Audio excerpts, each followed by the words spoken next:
Chapter 3. How quickly the headmaster rubs his hands. Serendia Academy was named for Serendine, the goddess of light and one of the spirit kings, in order to receive her divine protection. Her staff and crown of lilies served as the motifs for the school's emblem. Originally, it was not the custom of royalty and nobility to send their children to school. As the times progressed, however, more and more noble children began attending educational institutions. Serendia Academy was one such place. Now there were many schools, including boarding schools and schools for girls, but Serendia Academy held the honor of being the first school attended by a member of Riddle's royalty. The Kingdom of Riddle had 3 elite schools in particular: Serendia Academy, where members of the royal family went, Minerva's Mage Training Institution, and the temple-affiliated university. Among them, the university was most focused on law. Minerva's areas of expertise were magic and magecraft. Serendia Academy, in the meantime, excelled in teaching all subjects besides those 2. The academy had it all: first-rate instructors, an enormous collection of books, and facilities and equipment befitting its noble-born students. Getting into the academy required a substantial enrollment fee and donation, but students had a tremendous advantage finding work in the court after graduation. Among nobles, being able to call yourself a Serendia Academy alumnus was a status symbol. It hardly needed to be said that those who had participated in the Academy's student council were viewed with particular awe. Especially with the second prince, Felix Riddle, currently serving as the council's president. Becoming a member meant a chance to be chosen as his close aide. Indeed, normally, becoming a student council member would guarantee a secure future. So then why is this happening? Aaron O'Brien cried out in his mind. Aaron was the current student council accountant at Serendia Academy. He stood in the center of the room, with the rest of the student council surrounding him. They'd been his fellows until just the previous day, but now, they all looked at him as though he was a criminal. Tension filled the student council room, but one person was smiling, a young man sitting in the president's chair with a fist to his cheek, the student council president and second prince of the Kingdom of Riddle, Felix Riddle. Now then, 2 words from Felix were enough to completely change the mood. Aaron's shoulders sprang up.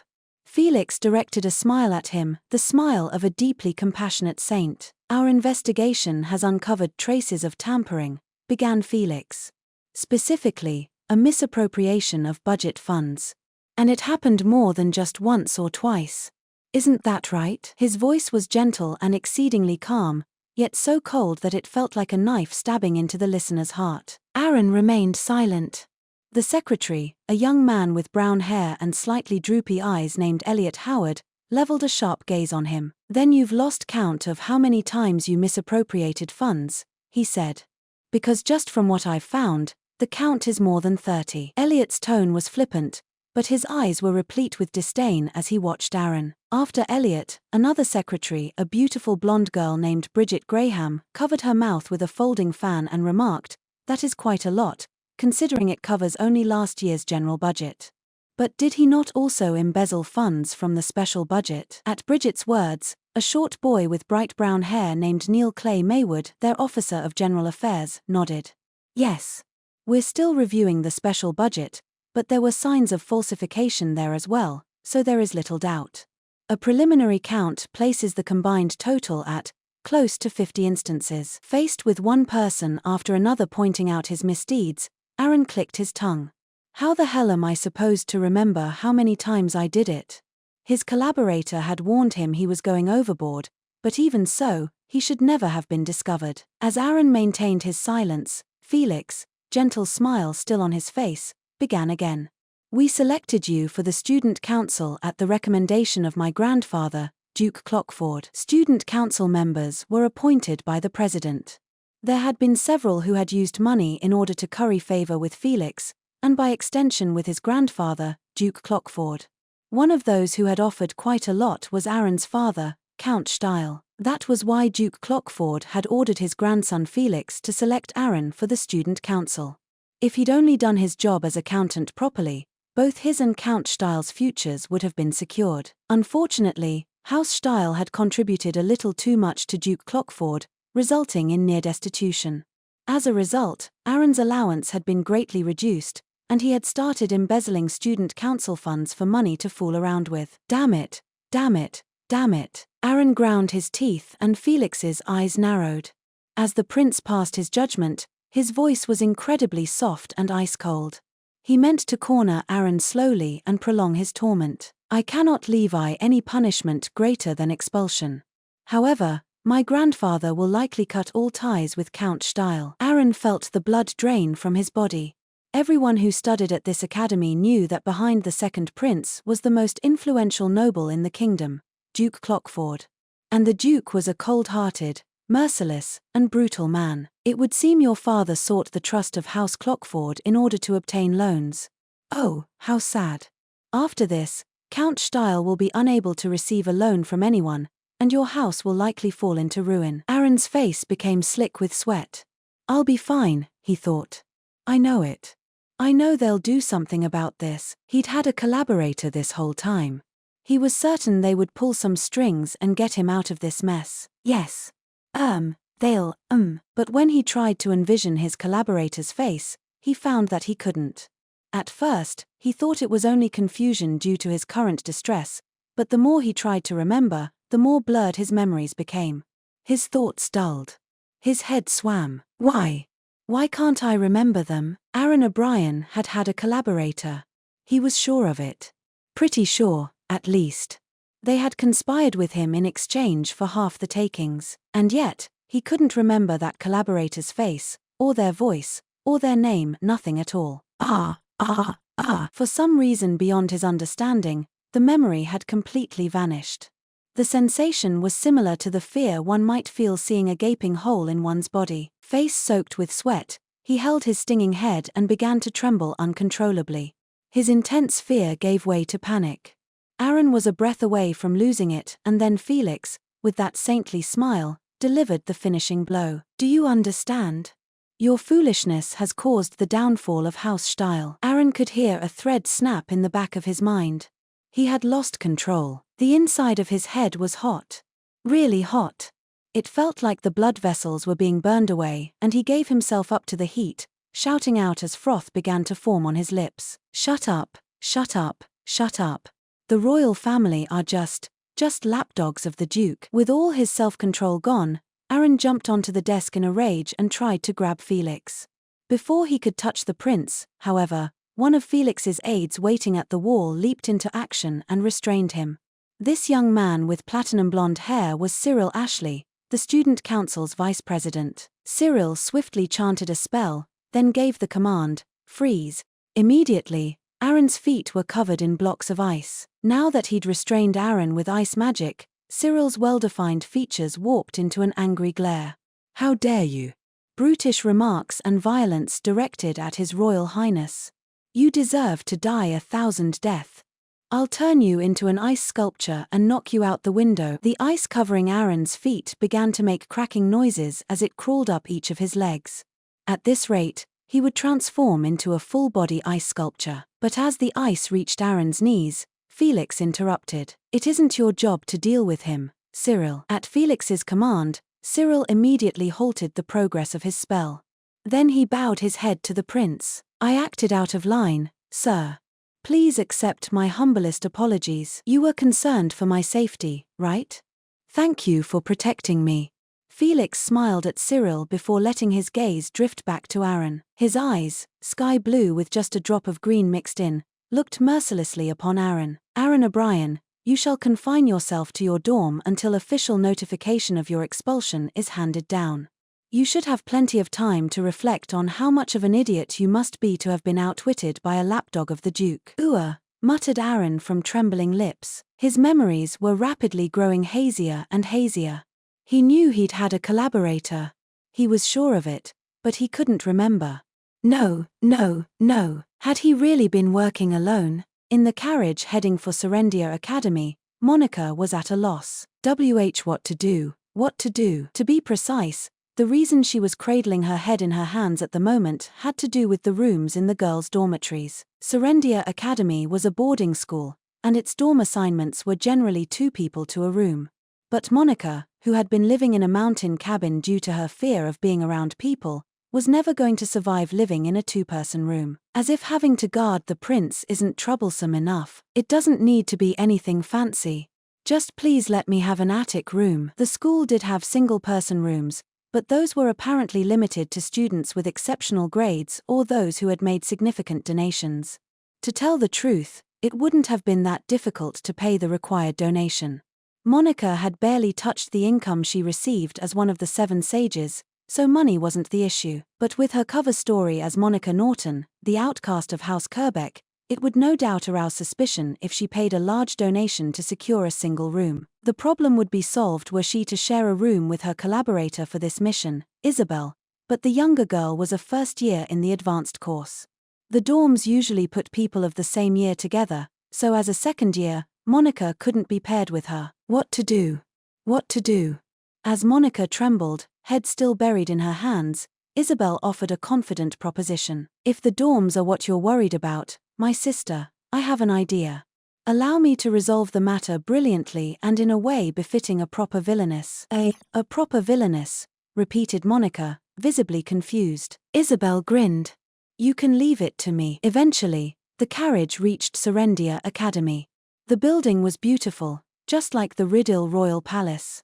White walls and a blue roof. It didn't have the spires the castle did, but it was decorated all over with gorgeous sculptures. Monica looked up at it in a daze. Shall we go? Asked Isabel, prompting her onward. Instead of heading for the dormitories, though, Isabel proceeded to the headmaster's office.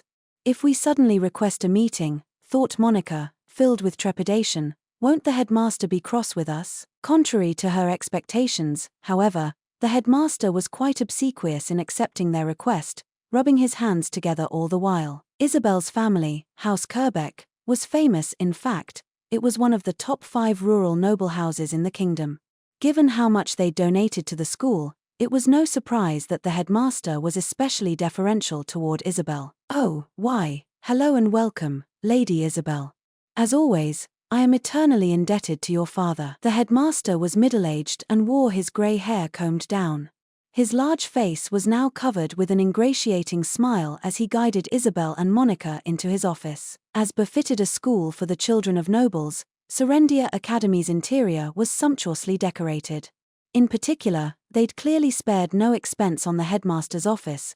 The walls were adorned with expensive-looking paintings and sculptures and the like. Isabel took a seat by herself on the sofa across from the headmaster, then ordered Monica to stand behind it. I come here with a request I'd very much like your help with, headmaster. Oh yes. If there is anything at all that worries you, I will do everything in my power to assist. As the headmaster smoothly leaned forward, Isabel took out her folding fan and covered her mouth with it. Then she heaved a sigh that sounded truly melancholy.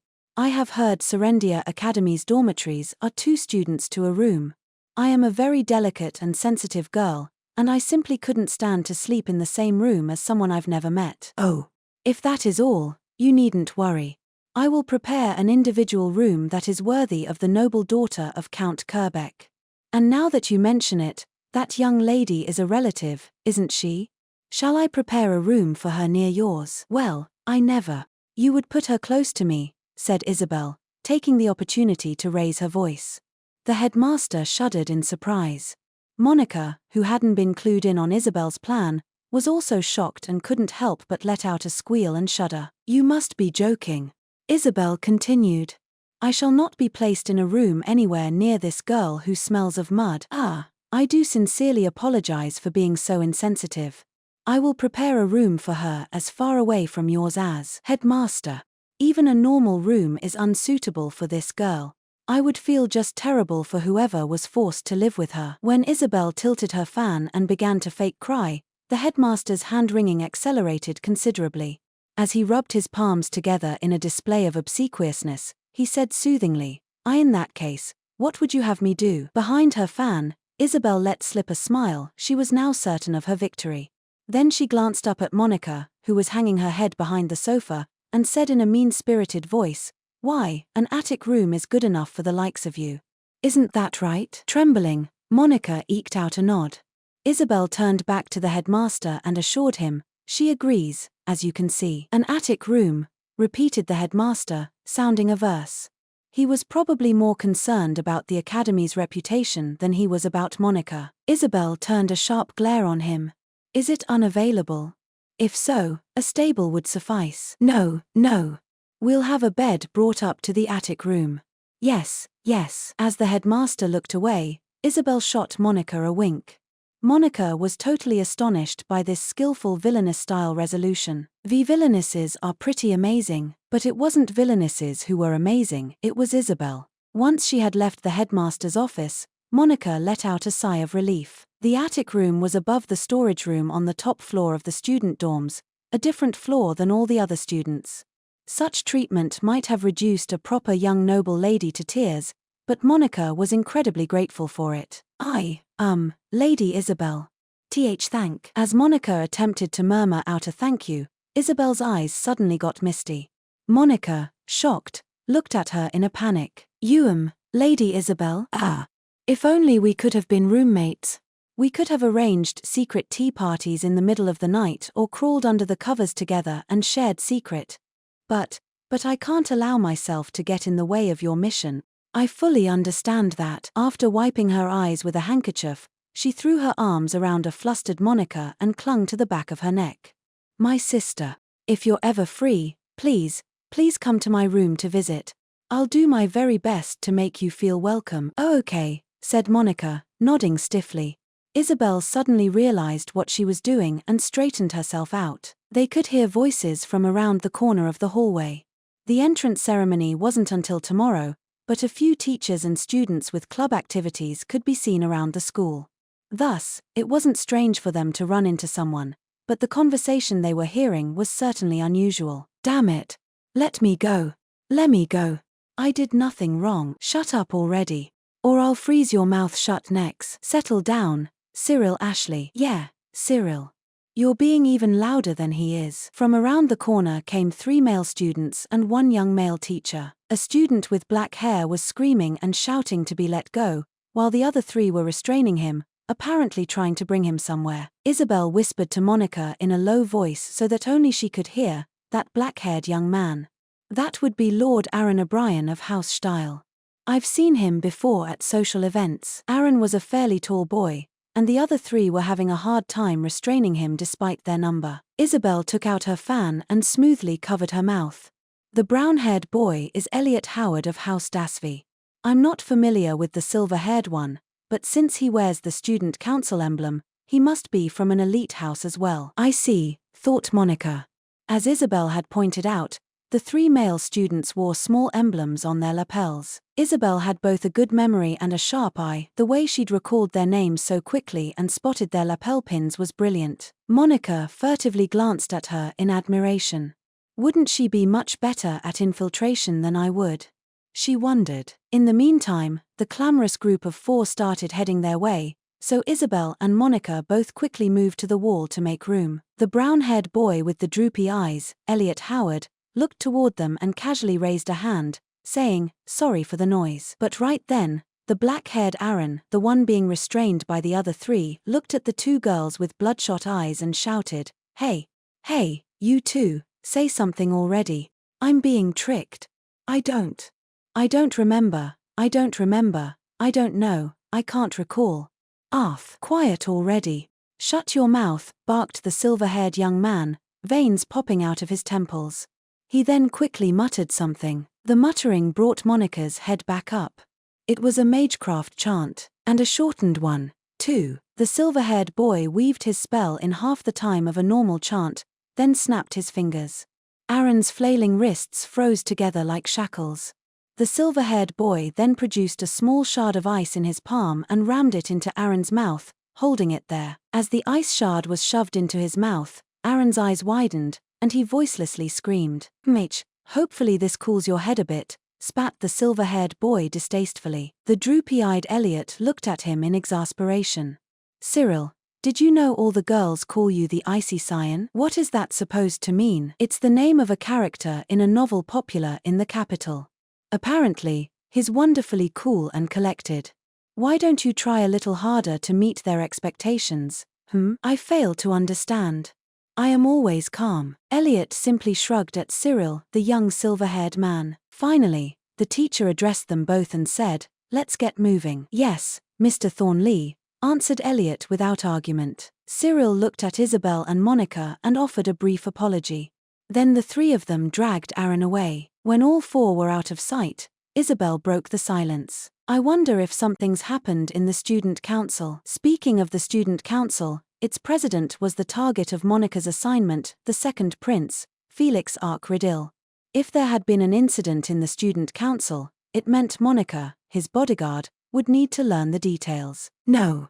I've only just transferred, and I have a feeling things are already getting complicated. Reflecting on their turbulent encounter with the council members, Monica held her stomach and let out a small groan. The attic room Monica was given turned out to be much cleaner than she'd expected. The headmaster had probably seen to it. The room contained both a small, simple bed and a desk for studying, more than enough for Monica. She raised the window to air out the room, then opened up her travel bag. Nero, you can come out now. Nero, she dumped the contents of her travel bag onto the bed, sending Nero rolling out, too. He made a sound halfway between a yawn and a meow. What's this? Did we arrive already? Amham. Were you sleeping that whole time? Yep. I can sleep whenever and wherever I want. Pretty great, right? He boasted. Sure, said Monica offhandedly as she picked her coffee pot up off the bed. The desk that came with the room had several small drawers in it. The bottommost could be locked, so that's where she put the pot. Despite being one of the greatest mags in the kingdom, Monica had precious few possessions she really cared about. This coffee pot, a keepsake from her father, was far more important to her than her golden staff or the ring and robe signifying the noble rank she had received when she became a sage. The pot was her only treasure, she couldn't think of any others. Nero yawned and looked up at her from the bed after she'd locked the drawer. So how's school life? They say classes will start tomorrow. Starting tomorrow, she would be entering Serendia Academy as a second-year student in the advanced program. And she would be doing so as Monica Norton, not Monica Everett, the silent witch. Her face clouded over as she recalled her days at Minerva's mage training institution. For someone as shy as she was, the group lifestyle of a school was nothing but agony. For the latter half of her time at Minerva's, she had holed up in the lab near constantly. Just imagining it is giving me a stomachache. The reason Monica had come here was to secretly protect the second prince. But before she could even think about the mission, in order to not stand out, she would have to live life as a student. Which, for Monica, was going to be difficult. Don't sweat the small stuff. Just have a good time with it. Doesn't academy life seem fun? You only say that because you don't know how scary it is. If it seems like someone's going to find out your secret, you can just use magecraft to handle it, right? Piece of cake. You're an incredible mage, so, couldn't you just control or alter the memories of anyone who finds out about you? Nero could be carefree because he knew so little about human affairs. Monica shook her head, a gloomy expression on her face.